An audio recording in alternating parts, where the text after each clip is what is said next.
Coucou à tous, j'espère que vous allez bien. On se retrouve pour une nouvelle guidance collective. Donc je vous invite comme toujours à faire votre petit tri, prendre les infos qui vous sont utiles, qui vous permettent d'avoir peut-être des prises de conscience, de meilleure compréhension sur ce que vous traversez, et puis le reste, vous poussez tout simplement de côté. Alors notre prochain soin, je l'ai programmé pour le 28 juillet.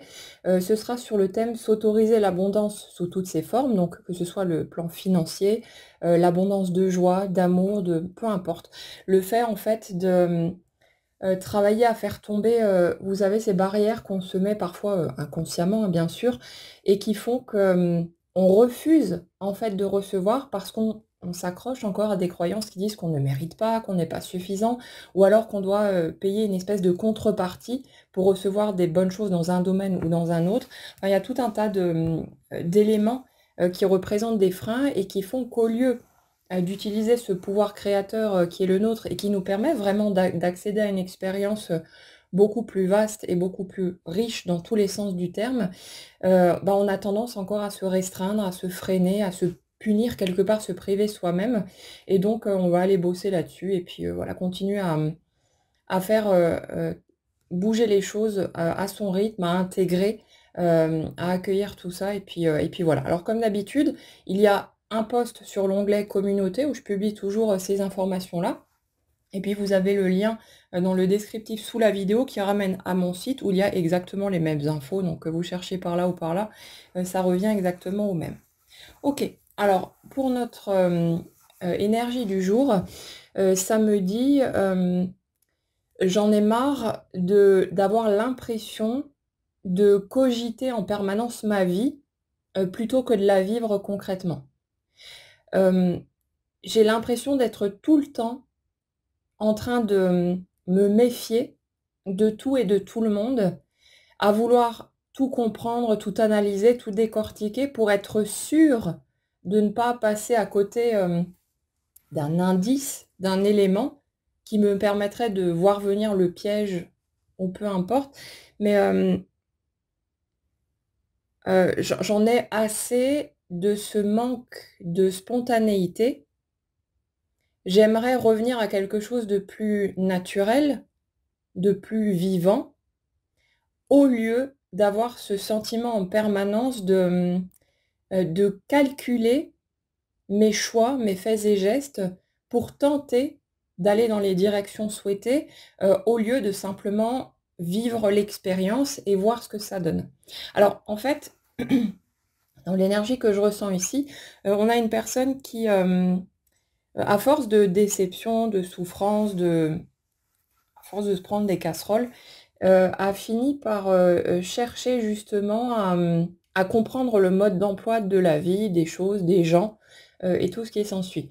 Et ça fait que, même si pendant un temps et dans différentes situations, c'est utile et précieux, là, je ressens quelqu'un en fait qui se sent, pris au piège par ses propres, mécanismes défensifs en fait et qui a l'impression, d'être tout le temps en train de se prendre la tête. J'ai vraiment ce truc-là en trame de fond, quelque chose qui est devenu pesant, qui est devenu oppressant, avec, ce côté, je n'arrive plus à faire quoi que ce soit ou à faire de choix, sans me demander quel impact ça pourrait avoir sur ma vie et j'ai l'impression que c'est un petit peu, dans tous les domaines. Il y a vraiment ce côté, ça manque de spontanéité, ça manque de naturel et c'est comme si ça représentait une sorte de prison. Et évidemment, c'est pas, on se construit pas de cette manière-là, comme ça, gratuitement parce que juste on aime ça, mais parce qu'il y a eu justement trop d'épreuves, de difficultés qui font que, on n'a plus envie. On n'a plus envie de répéter ces schémas-là et on cherche des solutions, des portes de sortie pour pouvoir commencer à éviter de peut-être se reprendre à nouveau les pieds dans le tapis et c'est tout à fait normal, c'est humain. Donc, ce qui se passe ici, c'est que, pour renverser la vapeur, en fait, et pour revenir à quelque chose de plus doux, de plus tranquille, on a besoin finalement de passer par cette période de digestion, déjà de pouvoir prendre suffisamment de recul pour laisser nos blessures cicatriser, leur laisser le temps, en fait, de guérir. Mais ensuite, il y a aussi ce côté, j'accepte petit à petit, à mon rythme, de peut-être, vivre à nouveau des situations, blessantes, douloureuses, qui vont me mettre en colère, qui vont me frustrer. C'est comme si en fait, la clé là-dedans, c'était d'apprendre à naviguer avec les émotions dites négatives, mais qui sont simplement, moins agréables à vivre, mais qui ont leur rôle à jouer aussi, pour nous permettre d'avancer, de cheminer et de rééquilibrer, notre système au fur et à mesure. Donc c'est comme si le la porte de sortie là-dedans, c'était quelque part d'apprivoiser ces émotions qui sont, plus désagréables et de se rendre compte que dans ces moments-là, le pire, en fait, qui est en train de nous arriver, c'est de ressentir quelque chose qui n'est pas agréable. En fait, c'est ça, hein, c'est que dans la majorité des situations qu'on vit, le pire dans ce qui se produit, c'est ce qu'on est en train de ressentir. Mais c'est juste une sensation, en fait, dans notre corps et très souvent, c'est le fait de refuser de ressentir ça, qui amplifie la sensation désagréable et qui fait que notre émotion, elle frappe à la porte de plus en plus fort parce qu'elle a une utilité, elle a un rôle à jouer et ces émotions ont besoin d'être traversées, d'être, ressenties pleinement, pour qu'elles puissent rééquilibrer notre système et faire leur job, en fait, au niveau de notre énergie. Donc, il y a un petit peu de ça. Il y a ce côté, c'est pas tellement de la vie, des situations, des circonstances, des autres dont il faut se méfier, mais quelque part, quand il faut arrêter plutôt de se méfier, mais de ses propres émotions, de ce que tout ça, tout cet ensemble extérieur nous fait ressentir. Arrêter d'avoir peur de ça, simplement se rendre compte qu'il y a pas quoi que ce soit de dangereux là-dedans. On peut traverser des émotions très fortes, c'est pas pour autant qu'on va mourir sur place.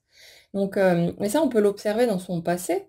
Il suffit de regarder tout ce qu'on a déjà traversé, tout ce qu'on a déjà encaissé, et de voir que même si à certains moments, on a pu avoir tellement mal qu'on a eu l'impression qu'on allait, crever sur place, hein, le truc, c'est qu'on est toujours là.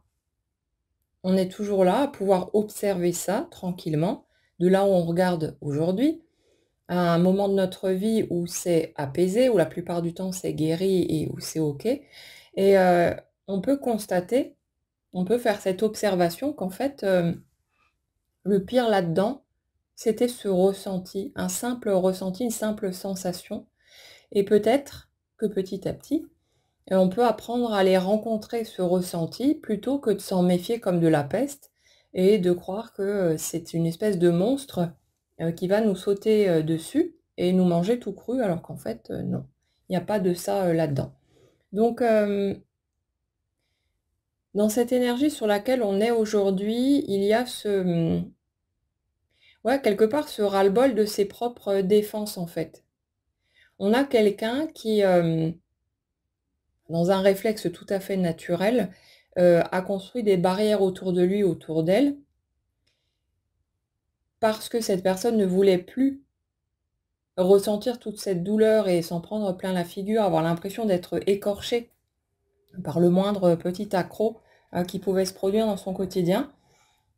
Donc on a une personne qui certes, à un moment donné, se sent plus en sécurité, plus au calme, mais qui quelque part est dans une sorte, de tension permanente. Parce qu'au lieu d'être en mode détente, je laisse la vie faire son œuvre, je prends ce qui vient et je m'adapte au fur et à mesure, et comme on le sait le faire de toute façon, il y a ce côté, je passe mon temps à tenir fermement toutes ces barrières que j'ai posées autour de moi pour être sûre que plus rien de négatif ne va passer. Mais le souci là-dedans, et on en a déjà parlé un certain nombre de fois, c'est que refuser ce qu'on appelle le négatif, ça fait qu'on refuse tout simplement les expériences qui pourraient susciter éventuellement du négatif, mais aussi quelque chose de beaucoup plus joli, et de beaucoup plus agréable à vivre. En fait, chaque situation qu'on pourrait vivre, chaque rencontre aussi, est une espèce de comme une espèce de bulle qui contient à la fois le potentiel positif et négatif de la situation. Et ce qui se passe, c'est que ce qu'on va, extraire de la bulle, en quelque sorte, n'est pas déterminé par un destin tout tracé, quelque chose qui serait déjà écrit ou des facteurs aléatoires, mais c'est déterminé par l'énergie qu'on porte. Ce qui va s'exprimer de chaque, bulle qu'on rencontre, à travers toutes ces situations ou ces rencontres, ça va dépendre en fait de l'énergie qu'on porte, de notre système de croyance, de où on en est dans notre cheminement et il peut donc en ressortir aussi bien, du positif que du négatif et généralement il en ressort les 2 de toute façon. Donc on a quelqu'un qui a besoin, d'apprendre à se détendre à nouveau, d'accepter quelque part le côté imprévisible de la vie et de toute expérience qu'on peut vivre, parce que chaque fois qu'on ouvre une nouvelle porte, que quelque chose, une opportunité se présente ou une nouvelle personne, quel que soit le domaine, hein, d'ailleurs pas seulement au niveau amoureux, mais on a à la fois cette possibilité d'être émerveillé, de vivre quelque chose de génial ou d'être déçu, de se sentir trahi ou je sais pas quoi, tout ce qu'il y a entre ces 2 opposés. Donc ce qui se passe ici, ce que j'ai envie de vous dire, c'est que de toute façon,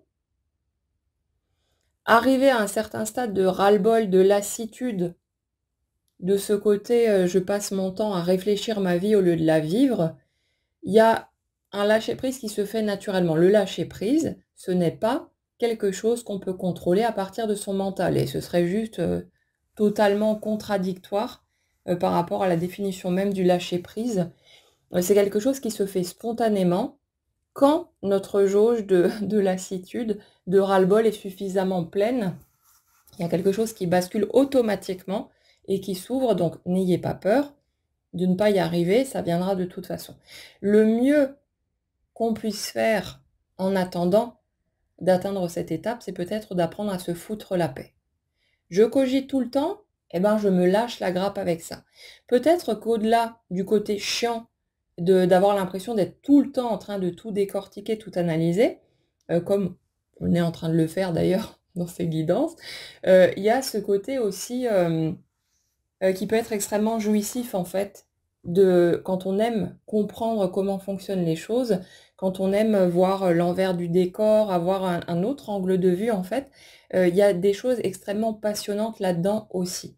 Donc après c'est, là aussi une espèce de bulle, hein, avec du positif et du négatif, mais chaque aspect, chaque caractéristique que l'on porte a de toute façon les 2 versants et plutôt que de diaboliser certains éléments, comme si c'était, voilà, une espèce d'ennemi à abattre, peut-être qu'on peut se focus tout simplement sur les aspects positifs du truc et quand les aspects un peu moins sympas se présentent, juste se lâcher la grappe avec ça. OK, parfois c'est lourd, parfois c'est prise de tête, parfois, ça nous semble, problématique, on a l'impression que ça bloque en fait notre chemin, mais pas du tout. Justement, dans l'énergie que je ressens, il y a ça, cette personne qui dit, «J'ai l'impression que cette, façon de toujours, calculer mes actions en essayant en fait d'orienter, ma vie dans une certaine direction, fait que je n'arrive plus à accéder à de la spontanéité et donc à vivre naturellement de bonnes expériences qui pourraient se présenter». Mais en fait, c'est faux. C'est faux parce que, même, s'il y a ce côté, je calcule pour tenter d'obtenir quelque chose, en fait, il y aura toujours un moyen ça produit aussi, si vous voulez, des résultats. Et quelque part, ce qu'on va apprendre en cours de route, ce qu'on va observer, ce dont on va s'enrichir, en fait, en matière d'expérience, de compréhension, de connaissance de soi aussi, ça va de toute façon porter ses fruits. Donc ce que je ressens là-dedans, c'est qu'au lieu d'être une espèce de piège comme c'est perçu par l'énergie sur laquelle on est là, en fait, c'est juste un autre chemin. C'est juste un chemin parallèle, mais si vous vous retrouvez dans ce type de configuration, comprenez une chose, c'est que si vous n'étiez pas en train de cogiter pour essayer de vous dire: «Bon, qu'est-ce que je peux faire pour aller, là ou là par rapport aux objectifs que vous avez?» Si vous n'étiez pas en train de faire ça, les résultats que vous obtiendriez seraient exactement les mêmes. Vous procéderiez autrement, vous seriez peut-être en train d'y aller un petit peu, de façon plus spontanée, plus instinctive, mais en fait, puisque votre énergie vibre de toute façon sur une certaine fréquence à ce moment-là, les résultats que vous allez obtenir seront de toute façon de même nature. Donc, le truc, c'est de voir que se prendre la tête n'est pas un problème. Ça peut être lourd pour nous, parce qu'à un moment donné, on a juste envie de se foutre la paix et d'être, voilà, en train de vivre notre vie, de profiter, d'être bien, tranquille, et cetera, d'être dans quelque chose de plus agréable, mais en fait, c'est pas un souci. Et dans les moments où ça devient un souci pour nous, on va se prendre la main dans le sac en train d'être encore en train de tout planifier, de tout, réfléchir, cogiter, de décortiquer le plan dans ses moindres détails. Bon, on peut juste dire: «Bah, OK, c'est pas grave, c'est ma façon d'être, c'est, une des caractéristiques de qui je suis. Je fonctionne, j'ai appris à fonctionner de cette manière-là parce que j'ai eu tel vécu, j'ai traversé telle situation qui m'ont, poussé à développer cet aspect de ma personnalité, et ça fait partie de moi». Plutôt que de vouloir mettre une fois encore cette partie de nous sur un bûcher pour s'en débarrasser, pourquoi est-ce qu'on la laisserait pas juste exister telle qu'elle est? En quoi est-ce que c'est si problématique que ça? C'est une caractéristique comme n'importe quelle autre, au même titre que cette hypersensibilité.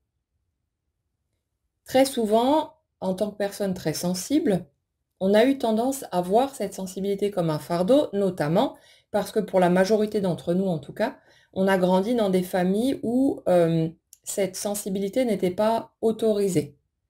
Où on avait peut-être des parents qui, eux, renfermaient tout à l'intérieur, n'exprimaient pas du tout leurs émotions, où il fallait pas montrer quoi que ce soit, et chez les hommes, c'est souvent d'autant plus marqué parce que les anciennes générations étaient tellement, focus sur cette idée qu'un homme, ça doit être solide, fort, ça doit pas, voilà, avoir la moindre émotion qui déborde, mais un homme, ça reste un humain, et il y a rien de plus naturel qu'avoir des émotions, et heureusement, bien sûr, les mentalités changent et on commence à voir ça comme juste normal, et non plus comme quelque chose de problématique.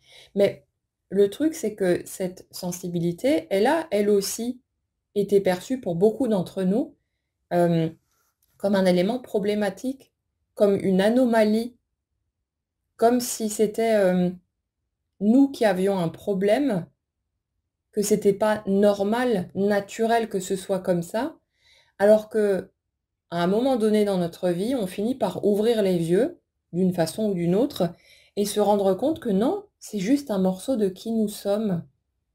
Que comme tout le monde, on a nos singularités, et que cette hypersensibilité, ou n'importe quoi d'autre qui nous caractérise, c'est un morceau de nous.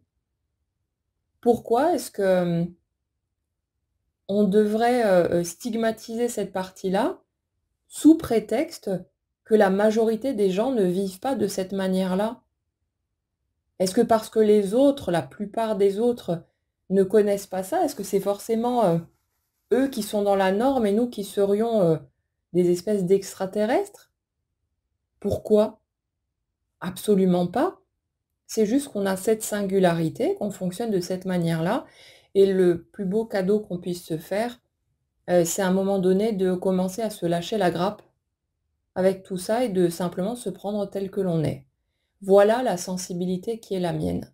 Voilà comment je ressens le monde, comment je fonctionne, comment je perçois les choses, et bien sûr que par moments c'est chiant, parce qu'on va être touché par un rien, on va pleurer de façon tellement facile des fois pour des petites bricoles, mais en même temps, cette sensibilité, elle ouvre la porte à de l'empathie, Elle nous permet d'apporter plein de choses qui ne seraient pas présentes si on n'avait pas cette sensibilité. Elle nous permet aussi souvent de nous révolter contre des choses qui ne sont pas justes ou qui sont problématiques, contre des aberrations dans le système de fonctionnement qu'on a pu rencontrer depuis notre enfance. Elles nous font nous soulever contre des éléments qui ont besoin souvent de changer, de bouger, et on apprend à composer avec et à se rendre compte que là aussi, c'est à la fois un élément qui a de gros avantages et des inconvénients, comme n'importe quoi d'autre. C'est la même chose pour absolument tout, y compris ces situations dont on peut rêver, le couple par exemple, pour toutes les personnes qui attendent l'arrivée de quelqu'un dans leur vie, l'arrivée ou le retour d'une personne dans leur vie, en s'imaginant que ça va être du bonheur à 100% et que ça va résoudre tous leurs ennuis, c'est une pure illusion. Le couple, c'est à la fois des aspects positifs et il y a aussi des inconvénients. Prenez simplement l'exemple du partenaire qui ronfle, qui apprécie ce genre de situation. Vous voyez un peu le truc? Alors c'est un exemple bateau qui est rigolo comme ça, mais en fait, c'est applicable partout. Ce dont il faut se rendre compte, c'est qu'on est en train de se leurrer quand on croit que l'arrivée d'une situation, alors ça peut être le couple, l'arrivée d'un enfant, l'arrivée d'un job ou peu importe, le truc, c'est que chaque situation renferme toujours un potentiel positif et un potentiel négatif. Et il y aura toujours des avantages et des inconvénients. Et quelque part, le but du jeu, ce n'est pas de trouver une espèce de situation parfaite qui n'aurait qu'un des deux versants, mais c'est de voir avec quelle bulle on peut composer parce que ça nous apporte plus de joie, de bonheur, de satisfaction que de côté pesant. C'est juste ça. Le choix d'un partenaire de vie, c'est exactement pareil. La question, c'est pas de chercher la personne parfaite parce qu'elle n'existe pas. Comment est-ce qu'on peut attendre de l'autre qu'il soit toujours parfaitement centré, posé, juste et tout ce qu'on veut, alors que nous, on n'est même pas capable de l'être. L'autre est un humain comme nous. L'autre a le droit à son humanité, de la même manière que nous, on y a le droit aussi, et l'autre aura ses hauts et ses bas, de la même manière que c'est le cas pour nous aussi, et c'est OK comme ça. Donc le but, c'est pas de chercher la personne parfaite, sinon achetez-vous une poupée gonflable ou un robot, ça ira très bien comme ça, mais le fait de trouver une personne avec qui il y a plus de joie que de côtés douloureux ou problématiques. On va forcément avoir des désaccords, des côtés voilà, où on n'est pas sur la même longueur d'onde, on a besoin d'apprendre à composer avec les différences de l'autre et réciproquement, mais à partir du moment où la relation est saine, où il y a une même intention d'avancer ensemble et de trouver des solutions et de voilà, toutes ces choses-là, là, ça passe de toute façon. Et ensuite, à vous de voir comment vous vous sentez dans la relation, mais c'est tout à fait normal qu'il y ait des petits couacs, que ce soit pas toujours tout beau, tout rose, c'est juste humain, c'est tout. Donc, je sais plus d'où j'étais partie avec cette idée-là, mais sur l'énergie sur laquelle on est aujourd'hui, il y a vraiment cet aspect d'arrêter de se prendre le chou, d'arrêter de chercher encore une fois à se débarrasser d'une caractéristique de qui nous sommes, alors que ce n'est pas un problème. Ça peut se présenter dans notre esprit comme étant un élément bloquant ou quelque chose de ce type-là, mais en réalité, ça ne l'est pas. Et comme dit, que vous preniez la tête à cogiter dans tous les sens ou que vous laissiez les choses se faire, vous arriverez de toute façon au même endroit. Sauf que le problème pour nous là-dedans, c'est qu'on n'a toujours qu'une des deux versions, forcément. On voit la version qu'on expérimente, on voit les résultats qu'on obtient de ce côté-là, et il y a toujours ce point d'interrogation, qu'est-ce que ça aurait donné si j'avais suivi l'autre chemin? Mais même si ces doutes sont normaux et que quelque part ça participe aussi à garder la magie de la vie, le côté surprenant et voilà, si le rideau tombait et qu'on voyait absolument tout à l'envers du décor, il y aurait plus aucun intérêt à cette expérience humaine. Donc on a besoin aussi de ces points d'interrogation, de pas avoir les réponses à tout, de pas toujours tout comprendre, tout savoir, pour conserver ce côté mystérieux et ce côté magique que la vie peut avoir aussi au-delà, des difficultés qui sont présentes. Mais le truc, c'est vraiment de voir que, c'est une logique, en fait, d'un point de vue énergétique. L'énergie est vraiment logique, hein. Elle peut sembler très subtile, très abstraite, mais en même temps, c'est quelque chose de carré, de mathématique et se produit toujours ce qui correspond à l'énergie que l'on porte et c'est tout. Donc comme ça ou comme ça, quel que soit le chemin que vous empruntez, quelles que soient les actions que vous posez, les choix que vous faites, ce que ça va changer, c'est pas l'expérience ou le résultat, en fait, que vous récoltez derrière, c'est juste la qualité de l'expérience que vous êtes en train de vivre. Si pour vous, les choix que vous faites actuellement sont des choix qui sont lourds, qui sont désagréables, qui sont, voilà, qui vous tirent vers le fond, bah, ça peut être judicieux de faire d'autres choix. J'ai des personnes parfois qui arrivent dans les commentaires et qui me disent, «J'aime pas ma vie, je trouve pas de sens» et cetera. Bah, regardez ce que vous faites au quotidien. Regardez quels sont vos choix, que ce soit professionnels, dans vos activités, de tous les jours, hein, vos loisirs, ce genre de choses, les personnes que vous fréquentez. Regardez vos habitudes, qu'est-ce que vous mangez, de quelle façon vous vous habillez.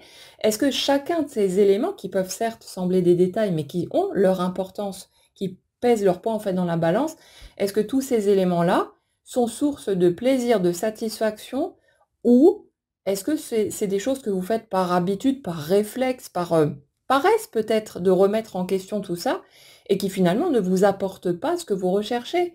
Si ce que vous posez dans votre vie, même dans les petits détails, ne vous convient pas, changez-le. Il y a suffisamment d'éléments qu'on peut maîtriser pour que, on ait, largement de quoi faire pour se construire une vie à la hauteur. Donc, c'est comme, si l'environnement dans lequel vous vivez, vous le trouvez, laid, désagréable et que c'est pesant pour vous. Bah, regardez ce que vous pouvez faire. Est-ce que vous pourriez pas changer la couleur d'un mur pour que ce soit une couleur qui vous plaise, qui vous titille l'œil et où vous direz: «Tiens, c'est joli, c'est mignon». Est-ce que vous pouvez pas peut-être prendre un grand sac poubelle, débarrasser ce qui traîne, ce qui est cassé, ce qui vous encombre et faire en sorte que l'espace soit plus respirable et plus agréable pour vous?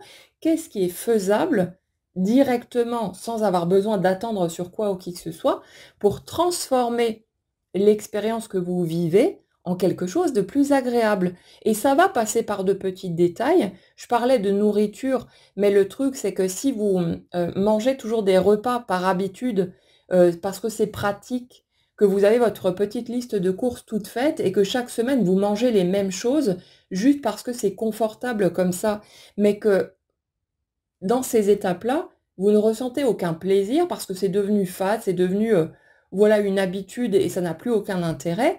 Ben, c'est du plaisir, c'est de petites joies à côté desquelles on passe, mais ce sont des éléments, mais tellement accessibles, tellement à portée de main, mais tout ça, on peut le faire bouger. Alors non, on n'est pas de pauvres victimes impuissantes, on n'est pas de petites choses fragiles, sans aucun pouvoir. On a largement de quoi faire et ce n'est pas l'arrivée d'une personne sur notre route qui va changer la donne. Si votre vie n'est pas heureuse telle que vous l'avez pour vous seul, elle ne sera pas plus heureuse avec quelqu'un, avec l'arrivée d'un couple ou d'un enfant ou de quoi que ce soit d'autre. Donc commencez par le point de départ, par la base, et vous allez voir que cette, ces petits ajustements qui passent parfois par des trucs vraiment mais minuscules, hein, il n'y a pas besoin de faire des efforts, monumentaux ou quoi que ce soit, mais ces petits ajustements changent tout.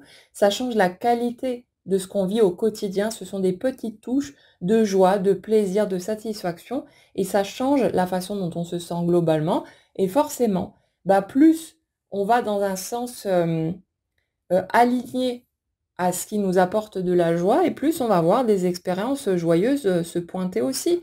Donc c'est une façon de participer, à ce mouvement, c'est une façon de mettre la main à la pâte au lieu de se sentir le jouet de la vie, de quelque chose d'extérieur à soi, de son âme, du destin, de Dieu ou je ne sais pas qui d'autre, vous voyez que vous êtes acteur, vous êtes pleinement créateur de votre vie et si quoi que ce soit ne vous convient pas, vous avez la possibilité de faire bouger les choses et personne d'autre ne le fera à votre place.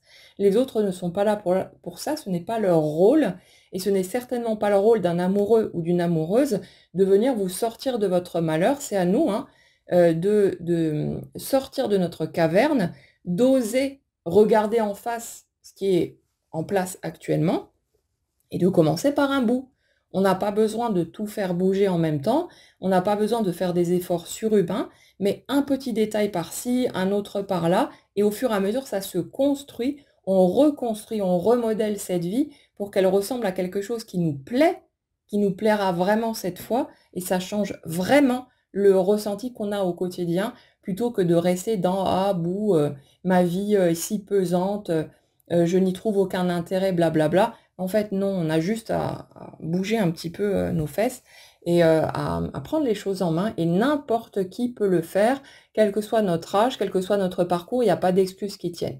Donc après, on peut ne pas vouloir sortir de là, mais dans ce cas, on arrête de se plaindre et puis voilà, on assume simplement que non, moi j'ai pas envie, j'ai la flemme ou je veux pas ou peu importe, hein. On a autant le droit d'être de ce côté-là que voilà, il y a pas d'obligation en fait d'être heureux. Il y a aucune obligation d'être joyeux, satisfait de sa vie, mais à un moment donné, il faut savoir ce qu'on veut et si on se plaint de son expérience, au lieu de rester dans ces plaintes gratuites, on peut prendre les choses en main, aller se confronter aux choix qu'on fait, regarder tout ça en face. C'est pas toujours très reluisant, parfois on se rend compte que ça fait peut-être des années qu'on se roule dedans, hein, qu'on est là à se maintenir soi-même dans une situation, mais on s'en fout.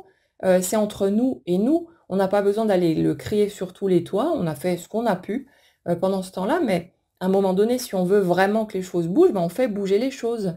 Il n'y a pas, personne n'est condamné à rester enfermé dans une espèce de prison qui nous maintiendrait éternellement dans une situation qui ne nous convient pas.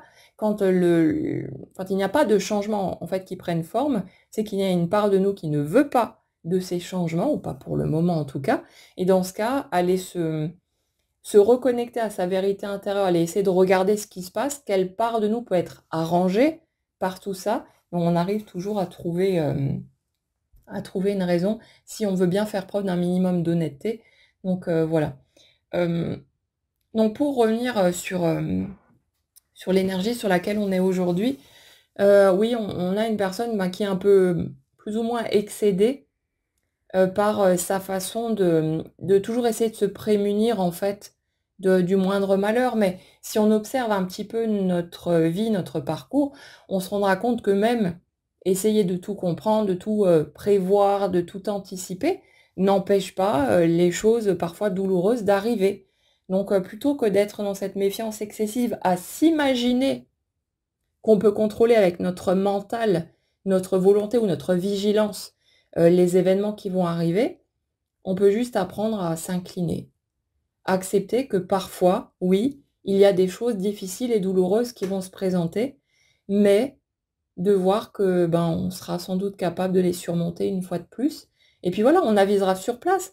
Pourquoi se prendre la tête à se priver quelque part de tout un tas d'expériences qui pourraient être bénéfiques et joyeuses et tout ce qu'on veut, parce que peut-être, à un moment donné, il va y avoir une déception, un coup fourré ou je sais pas quoi d'autre. À un moment donné, on a besoin de comprendre que non, quoi. Ça peut arriver. Quand vous ouvrez la porte à une nouvelle personne dans votre vie, même d'un point de vue simplement amical, hein, vous avez ce risque de vous prendre un coup de poignard dans le dos.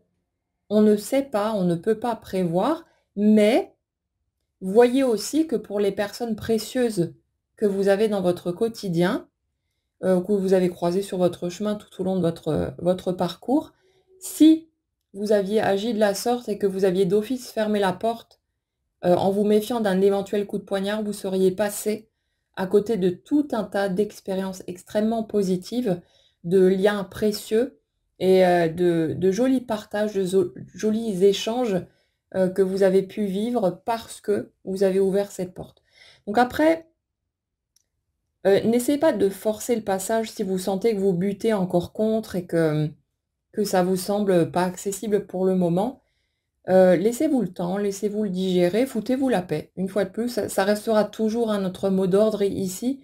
Lâchez-vous la grappe, laissez-vous tranquille avec ça. Pour le moment, c'est comme ça. Vous sentez que vous buguez, que vous avez du mal à aller vers les autres ou à les laisser approcher, eh ben, c'est pas grave. C'est comme ça maintenant, mais peut-être que demain, dans 5 minutes, dans un mois, ce sera différent et vous vous aviserez à ce moment-là. En attendant, on a plein de choses sur lesquelles on peut, actionner des leviers si on en a envie, pour que notre vie soit une expérience agréable malgré tout et la solitude n'est pas un problème du moment qu'on fait en sorte de construire une vie qui nous va bien, qui nous correspond, au lieu de se morfondre alors que c'est pas l'autre qui va venir, tout changer. Ce n'est pas son rôle, l'autre n'a pas à nous porter, l'autre n'a pas, à prendre en charge notre bonheur ou notre malheur et c'est valable partout, y compris au niveau familial, hein. Il y a de nombreuses personnes, qui vivent des schémas toxiques, d'un point de vue familial parce que ce soit les parents, frères et sœurs ou peu importe, l'autre croit, en fait, que c'est à nous de faire en sorte qu'il soit heureux ou malheureux. Non, non. Faites les choix qui vous conviennent à vous, faites ce qui vous rend heureux, n'ayez pas de culpabilité, n'ayez pas de honte ou quoi que ce soit. Souvent les autres vont essayer de vous emmener par là, hein, forcément parce qu'ils veulent que vous agissiez d'une certaine manière pour arranger leurs petites affaires, mais non, non, ça fonctionne pas comme ça. Autorisez-vous une vie, à la hauteur de ce que vous méritez de toute façon. Il n'y a pas à gagner quoi que ce soit, il n'y a pas, à, bosser suffisamment dur ou à se tenir tranquille comme à la maternelle quand, si on était bien sage, on recevait, des points pour avoir une image au bout du compte. Non, la vie ne fonctionne pas comme ça. Ça, c'est juste entre les humains avec ces chantages affectifs, avec, ces manipulations, toutes ces magouilles qui souvent sont inconscientes et voilà, c'est pas mal intentionné, mais le fait est que ça reste de la manipulation, des chantages, etc. Et que ça ne peut pas fonctionner de manière équilibrée comme ça. Vous n'avez pas à mériter quoi que ce soit, vous n'avez pas à gagner quoi que ce soit, vous n'avez pas à troquer votre bonheur contre quoi que ce soit d'autre non plus. Vous n'avez pas à choisir entre un domaine ou un autre de votre vie. Quand on dit, hein, on peut pas tout avoir à la fois, en fait, c'est totalement faux. Il n'y a pas à, soit je suis heureux dans le domaine amoureux, soit, mes finances vont bien, soit j'ai un bon job, soit une bonne santé ou peu importe. Il n'y a pas à choisir. La vie est un ensemble et voilà, les choses ne vont pas être contrôlées par notre mental de toute façon. Donc, laissez les choses se faire, laissez infuser tout ça et gardez en tête que les prises de conscience, elles vont continuer à faire leur petit bonhomme de chemin, que ce soit à travers ces guidances ou à travers n'importe quel autre support. La vie vient toujours nous chercher là où nous sommes et on n'a pas besoin d'avoir peur de rater quoi que ce soit.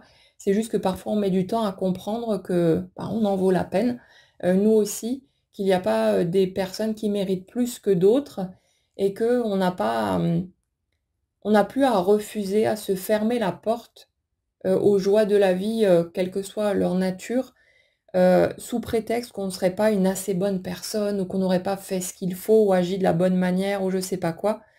Ça, ce sont des croyances et elles finissent par se dissiper aussi. Et quand vous en repérez une, le but, ce n'est pas d'entrer dans une espèce de chasse aux sorcières, mais c'est juste de faire le constat, ah ouais, j'ai encore tendance à penser ceci ou cela, et vous vous laissez tranquille avec ça. Observez cette part de vous, regardez-la en face, voyez que si vous portez cette croyance et qu'il y a une raison à ça, et si vous en avez envie, vous pouvez aller la chercher pour mieux comprendre, voilà, qui vous êtes, tout simplement. Mais il n'y a rien à jeter, il n'y a rien à éliminer, il y a juste à ouvrir les bras et aller faire un gros câlin à toutes ces parts de nous qu'on a laissées pendant beaucoup trop longtemps de côté. Voilà pour cette guidance, pour aujourd'hui. J'espère qu'elle vous apportera quelques clés, de compréhension supplémentaires. Je vous souhaite en tout cas une jolie journée, prenez bien soin de vous et on se retrouve très vite.